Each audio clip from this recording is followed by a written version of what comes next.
A'udzu billahi minasyaitonir rajim. Bismillahirrahmanirrahim. Assalamualaikum warahmatullahi wabarakatuh. Kembali lagi bersama Mang Sukir di channel Sampul Hitam. Dan untuk cerita kali ini, Mang Sukir akan menceritakan sebuah kisah yang berjudul Warisan Mbah Kakung.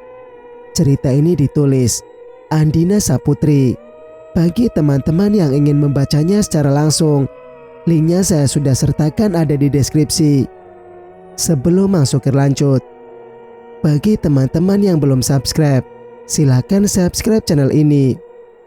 Dan tentunya nyalakan notifikasinya agar tidak ketinggalan cerita-cerita dari Mang Sukir. Dan tak usah berlama-lama, bagaimanakah untuk kisah kali ini? Ini dia kisahnya. Selamat mendengarkan.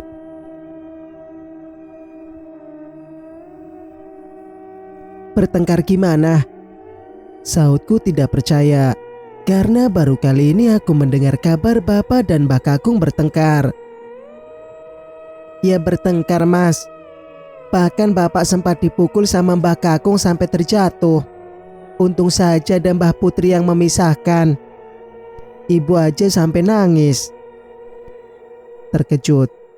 Itu adalah kata yang cocok untuk menggambarkan apa yang aku rasakan ketika mendengar Bani menceritakan semua itu. Bagaimana mungkin Mbah Kakung bisa melakukan semua itu pada anaknya sendiri, kecuali ada satu alasan yang melatar belakanginya. Memangnya ada apa sih, Ban? Sampai Mbah Kakung semarah itu? Tanya Mbak Arum. Tadi waktu Bapak pulang ke rumah, Bapak membawa seorang wanita.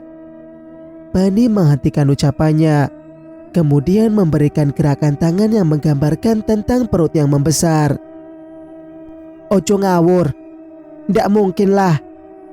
Ucapku menyangkal penjelasan Bani. Jika memang benar yang dikatakan oleh Bani, berarti apa yang dilakukan oleh Mbah Kakung pada Bapak adalah suatu tindakan yang benar. Entah mengapa yang ada di otakku sekarang, sosok Bapak kini telah menjelma menjadi sebuah sosok penjahat yang telah melakukan kejahatan besar. Panji, mau kemana? Seru Mbak Arum sambil mencoba menahanku keluar dari dalam kamar. Aku mau tahu, Mbak, apa yang sebenarnya sedang terjadi. Ojo gendeng, nanti kamu diamuk ibu loh. Jelas Mbak Arum dengan wajah yang terlihat khawatir. Ndak, Mbak, percaya sama aku. Balasku sambil menatap wajah Mbak Arum, berharap Mbak Arum melepaskan cengkraman tangannya. Begitu Mbak Arum meregangkan cengkramannya, aku langsung berjalan keluar. Bapak ndak mungkin melakukan itu, gumamku. Samar-samar aku mendengar suara percakapan yang terdengar dari dalam kamar Mbah Putri yang tertutup rapat. Entah apa yang tengah diperbincangkannya, tapi kalau mendengar dari nada suara yang kadang meninggi, bisa aku simpulkan percakapan ini lebih mengarah ke arah pertengkaran. Lama aku terdiam memikirkan cara untuk mengetahui apa isi percakapan itu, hingga akhirnya aku memutuskan untuk beranjak keluar dan mengendap-endap menuju jendela kamar Mbah Putri. Biar bagaimanapun, Mbak Ratmi itu keluarga kita juga, Romo.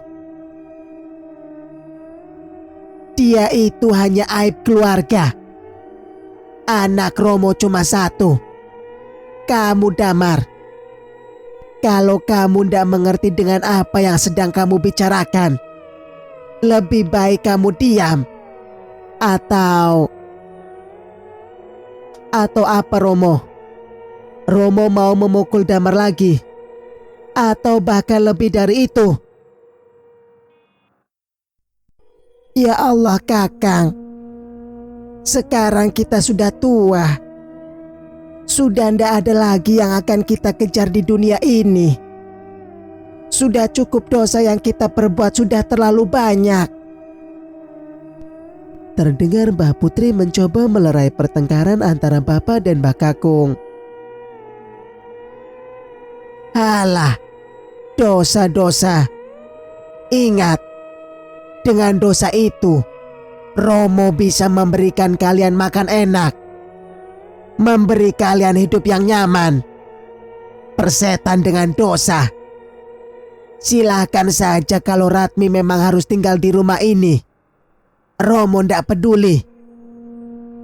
Ucap Mbah Kakung, kemudian terdengar bunyi suara pintu kamar yang terbanting. Aku pun segera menyingkir dari jendela dan terlihat Mbah Kakung keluar dari dalam rumah. Sejenak Mbah Kakung terdiam di depan sebuah pohon pisang. Dengan gerakan yang lumayan cepat, Mbah Kakung mencabut golok dari pinggangnya, lalu menebaskannya hingga roboh dan terbelah menjadi dua bagian. Setelah puas menyalurkan kemarahannya, terlihat Mbah Kakung beranjak pergi meninggalkan rumah. Bagaimana, Ji? Tanya Mbak Arum begitu melihatku memasuki kamar. Sejenak aku terdiam sambil menyeka keringat. Wanita itu mbaknya Bapak, ucapku sambil menatap wajah Mbak Arum. Apa? Jadi Bapak mempunyai mbak? Belum sempat aku menjawab, terlihat gagang pintu kamar berputar. Terlihat Bapak memasuki kamar dengan wajah yang tidak menunjukkan keceriaan. Sesaat Bapak terdiam sambil menatap kami. Arum, Panji, Bani, ada yang mau Bapak perkenalkan dengan kalian? Setenang-tenangnya ucapan yang keluar dari mulut Bapak, tapi tetap saja tidak bisa menutupi kegelisahan hatinya. Siapa, Pak? Tanya Mbak Arum berpura-pura tidak mengetahui. Sudah, ayo keluar. Ucap Bapak kemudian mengajak kami untuk keluar dari dalam kamar dan berjalan menuju ke kamar kosong.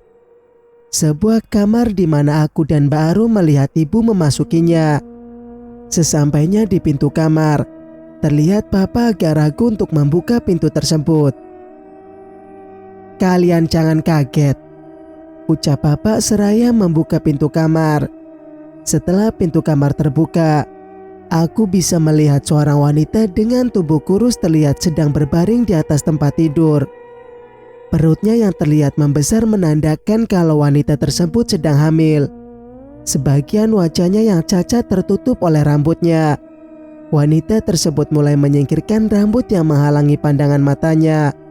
Kemudian dengan perlahan, wanita tersebut memalingkan wajahnya ke arah kami yang masih berdiri tepat di pintu kamar.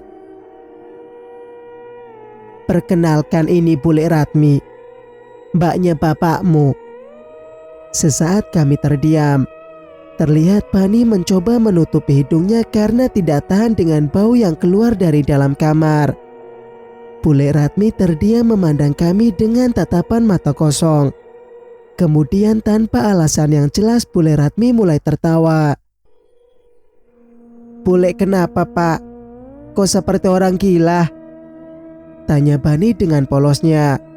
Mendengar ucapan Bani, Bapak hanya bisa terdiam lalu menutup pintu kamar dan menguncinya dari luar. Iya, begitulah keadaan bule kalian. Andaikan bule kalian memang gila, biar bagaimanapun dia adalah mbaknya Bapak. Bapak mau kalian tetap menghormati dan menyayangi Bule Ratmi. Terlihat Bapak mencoba menahan kesedihan yang dirasakannya. Tepat jam 10 malam, terlihat Bapak memasuki kamar.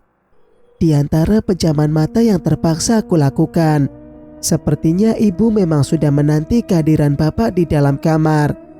Terlihat Bapak menaiki tempat tidur, lalu merebahkan tubuhnya. Pak, bagaimana ceritanya Bapak bisa menemukan Ratmi? Bapak menarik napas dalam lalu menghembuskannya kasar. Jujur, ucapan Panji kemarin malam sudah membuat Bapak teringat kembali dengan kecurigaan Bapak terhadap Romo yang selalu pergi setiap pagi. Jawab Bapak. Terlihat Bapak bangun dari tidurnya, lalu duduk di sisi tempat tidur. Tadi pagi Bapak memutuskan untuk mengikuti Romo. Bapak sengaja berangkat pagi dan bersembunyi menunggu Romo pergi dari rumah.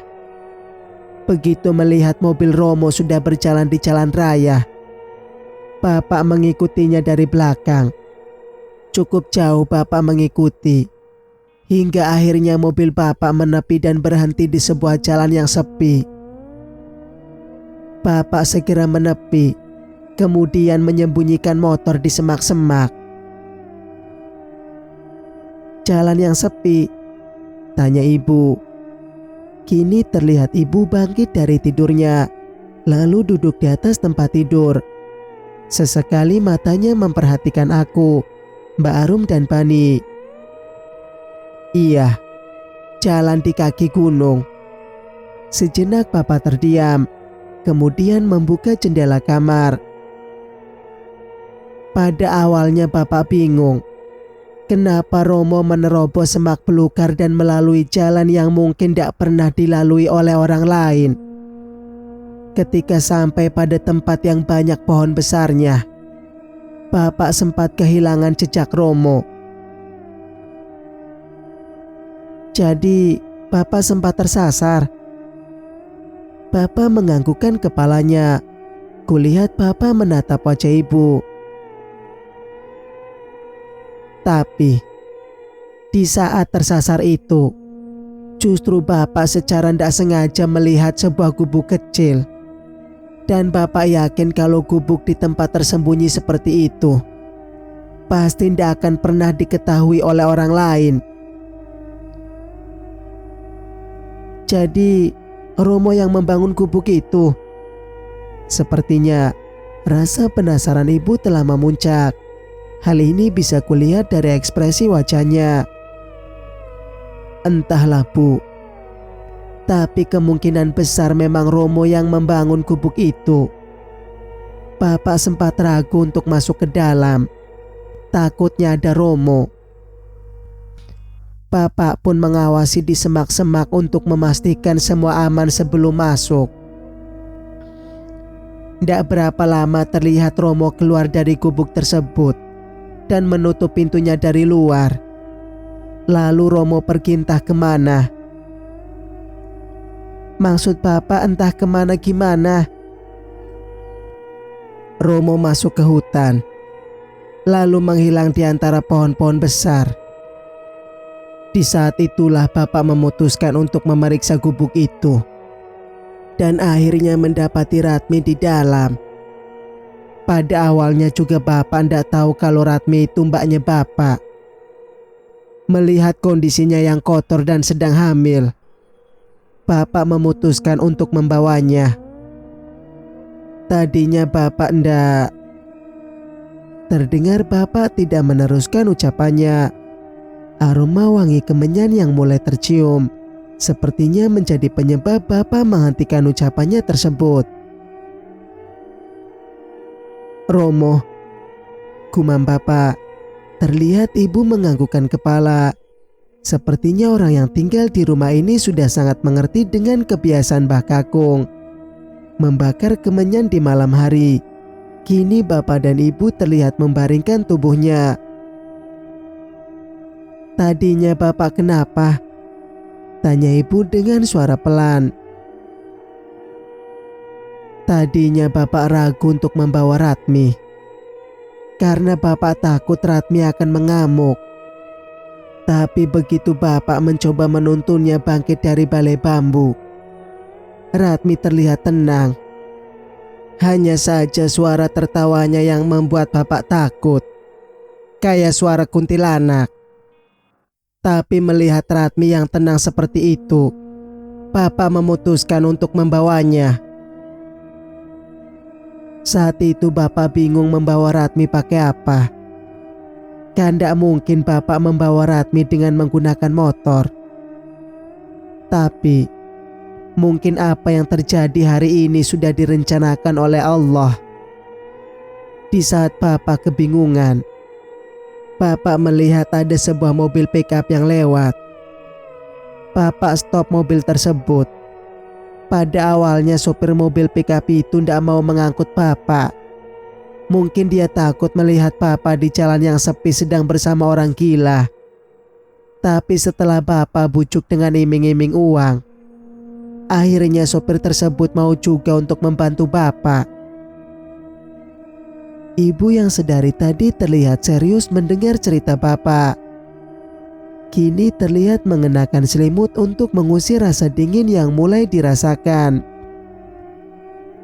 Akhirnya Bapak baru yakin kalau Mbak Ratmi itu adalah Mbak Ayunya Bapak. Ketika Biyung melihat Mbak Ratmi dan mengatakan yang sebenarnya. Sampai 2 kali Biyung mengatakan itu. Terlihat Papa terdiam menatap langit-langit kamar. Kasihan Mbak Ratmi. Sebenarnya Ibu mau menanyakan sesuatu, Pak. Tapi ndak enak sama Bapak. Mendengar perkataan itu, Bapak memalingkan pandangannya ke arah Ibu. Apa? Apakah Bapak tahu yang menghamili Mbak Ratmi itu siapa? Bapak ndak tahu, Bu. Sempat terlintas di pikiran Bapak kalau orang yang telah menghamili Mbak Ratmi itu adalah Romo. Tapi masa iya Romo setega itu dengan anak kandungnya sendiri? Iya, Pak. Ndak mungkin Romo setega itu sama anaknya sendiri. Ya sudah, lebih baik kita tidur. Sudah malam. Singkat cerita, hari demi hari hingga 2 minggu sudah berlalu dari peristiwa penemuan Bude Ratmi. Sampai dengan kurun waktu itu, belum tampak ada tanda-tanda Mbah Kakung sudah menerima kehadiran Bude di rumah ini.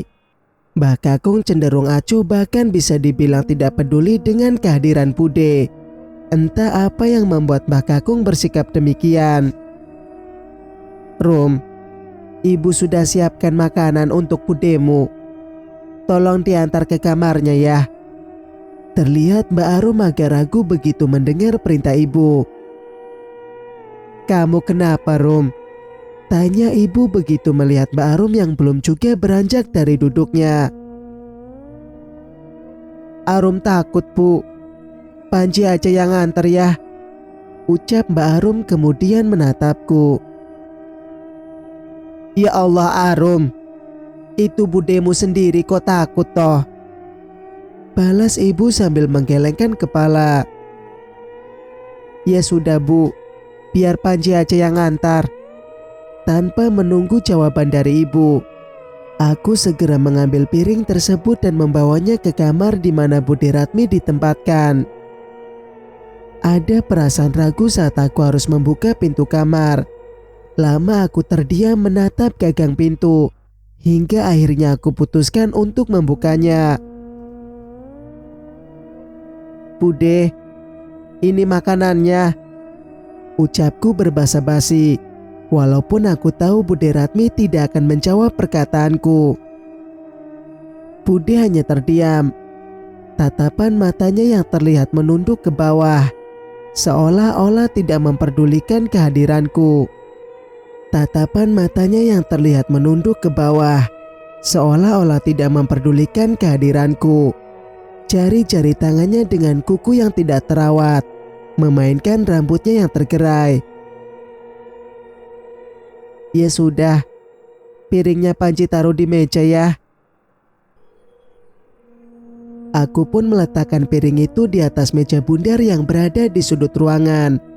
Pandangan mataku yang teralihkan ke arah meja bundar kini tidak lagi memperhatikan keberadaan Bude Ratmi. Ketika aku memutar badan hendak beranjak keluar dari dalam kamar, terlihat Bude sudah berdiri tidak jauh dari posisiku berada dan masih dalam posisi memainkan rambutnya yang tergerai. Bude menatapku tajam, Sama sekali tidak terlihat senyum di wajahnya. "Bude, Panji keluar dulu ya," ucapku tenang berusaha menutupi rasa takut yang tengah aku rasakan. Perlahan aku mulai berjalan menuju pintu kamar. Begitu berhasil keluar dari dalam kamar dan hendak menutup pintu, terlihat Bude masih menatapku dengan sorot mata tajam. Hingga akhirnya tatapan mata Bude menghilang bersamaan dengan pintu kamar yang tertutup. "Kamu kenapa, Ji? Seperti orang ketakutan," tanya ibu begitu melihatku berjalan dari arah kamar. Sepertinya ibu hendak membuka pintu rumah. "Nggak apa-apa, Bu. Tadi hanya kaget sedikit lihat Bude Ratmi." "Ada-ada saja. Ya sudah, coba kamu lihat siapa yang datang." Terlihat ibu sedikit menyingkap tirai jendela dan mengintip keluar rumah. Tanpa menunggu perintah ibu untuk yang kedua kalinya, aku segera membuka pintu rumah dan berjalan ke arah pintu pagar. Terlihat seorang pria sedang berdiri di sana. "Ada apa, Pak?" tanyaku pada pria tersebut. Sejenak aku perhatikan pakaian yang dikenakan pria itu. Sepertinya pria tersebut adalah pengantar surat dari kantor pos. Sebuah amplop dikeluarkan dari dalam tasnya. "Ada surat untuk Pak Damar." Tukang pos tersebut mengembangkan senyumnya sambil mengarahkan amplop itu. "Surat untuk siapa, Ji?" tanya ibu menghampiriku begitu melihat tukang pos meninggalkan rumah. "Buat Bapak, Bu." Mendengar jawabanku, sejenak ibu memperhatikan logo yang berada di amplop surat tersebut. "Sepertinya surat panggilan," ucap ibu kemudian berjalan masuk ke dalam rumah. Singkat cerita, hari kian semakin sore. Suara pengajian yang terdengar dari arah musola sebagai penanda waktu maghrib akan segera tiba. Terlihat sesekali ibu memperhatikan jalan di depan rumah. Hingga akhirnya terdengar suara motor dari kejauhan yang mulai mendekat. "Itu Bapak pulang," ucap Bani sambil berlari menuju pintu pagar, lalu membukanya. Terlihat Bani ikut menaiki sepeda motor yang dikendarai bapak memasuki halaman rumah. "Assalamualaikum," salam bapak dengan mengembangkan senyumnya. "Waalaikumsalam," jawab kami yang sedang duduk di teras rumah. Ekspresi wajah bapak yang terlihat lelah, seperti menandakan kerja keras bapak dalam bekerja seharian ini. Terlihat bapak memperhatikan amplop surat yang diletakkan oleh ibu di atas meja teras. "Apa ini?" tanya bapak sambil mengempaskan tubuhnya di kursi. "Nggak tahu, Pak. Tadi ada tukang pos mengantarkan surat itu," jawabku sambil memperhatikan bapak yang mulai membuka amplop tersebut. Terlihat ibu keluar dari dalam rumah dengan membawa segelas air. "Oh, ini surat panggilan kerja. Besok Bapak diminta untuk interview. Dulu Bapak memang melamar ke perusahaan ini karena ada teman yang sudah bekerja terlebih dahulu di sana," ucap Bapak begitu mengakhiri membaca surat itu. Kini surat tersebut diberikan ke ibu. Sejenak ibu terdiam membaca tulisan yang tertera di dalam kertas. "Mudah-mudahan surat panggilan kerja ini akan memberikan Bapak pekerjaan yang lebih baik." "Amin," jawab kami serempak, kemudian bergantian membaca isi surat. "Wah, berarti Bapak besok izin kerja dong," ucap Bani sambil memasukkan lembaran kertas tersebut ke dalam amplop. "Ndak, Pan. Kan panggilan kerjanya sebentar," Papa menghentikan ucapannya kemudian meminum segelas air putih. Papa menghentikan ucapannya, kemudian meminum segelas air putih yang berada di atas meja. "Oh iya, bagaimana kabar Mbak Ratmi hari ini?" tanya Bapak sambil mengarahkan pandangannya ke ibu. "Masih sama seperti kemarin, Pak." "Oh iya, Pak. Sepertinya usia kehamilan Mbak Ratmi sudah cukup tua. Mungkin tidak lama lagi akan melahirkan. Apa ndak sebaiknya diperiksa sama Pak Raji?" Sejenak Bapak terdiam begitu mendengar usulan ibu. Sepertinya Bapak sedang menimbang dengan matang usulan itu. "Sebaiknya jangan dulu, Bu. Kita tunggu sampai Romo tenang dulu," ucap Bapak sambil melepaskan sepatu yang dikenakannya. "Ayo masuk, sudah hampir maghrib." Bebarengan dengan perkataan Bapak, mulai terdengar suara azan yang berkumandang. Singkat cerita, 1 minggu setelah proses interview yang telah dilakukan Bapak, akhirnya sebuah kabar gembira yang telah lama keluarga ini nantikan, kini telah terucap dari mulut Bapak. "Alhamdulillah," ucap ibu begitu mendengar perkataan Bapak yang menerangkan bahwa Bapak diterima di salah satu perusahaan yang cukup besar. "Iya, Bu. Alhamdulillah. Semoga ini jalan terbaik bagi keluarga kita." Terlihat Bapak melemparkan senyuman ke arahku, Mbak Arum dan Bani. "Jadi kapan kita pindah ke Lampungnya, Pak?" tanya Mbak Arum dengan antusias. "Bapak hanya minta waktu 2 minggu kepada perusahaan untuk mengurus segala sesuatunya. Mudah-mudahan semuanya berjalan lancar. Jangan lupa untuk memberitahukan pada Romo dan Biung," pesan ibu yang berbalas sanggukan kepala Bapak. Seiring berjalannya waktu, akhirnya proses perpindahan ini tinggal menyisakan 2 hari lagi menjelang pemberangkatan.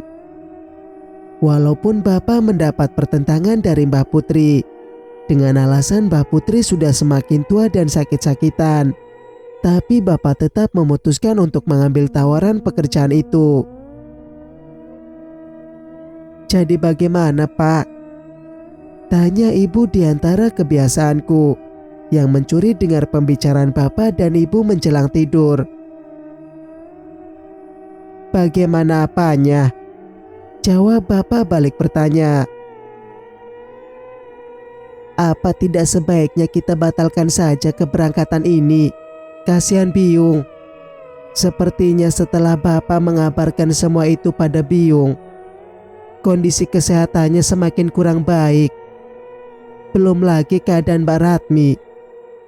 Ibu yakin pasti tidak lama lagi Mbak Ratmi akan melahirkan." "Kamu gimana sih, Bu? Kan kamu tahu sendiri, Bapak sudah mengundurkan diri di perusahaan tempat Bapak bekerja. Kalau pekerjaan ini tidak Bapak ambil, lantas Bapak mau kasih makan kalian dari mana?" Mendengar ucapan Bapak, terlihat ibu terdiam. "Kita tidak boleh ragu, Bu. Bapak yakin kalau ini adalah waktu yang tepat untuk Bapak mendapatkan pekerjaan yang lebih baik. Tapi Pak, tidak tahu kenapa perasaan ibu kok tidak enak ya." "Alah, itu hanya perasaanmu saja.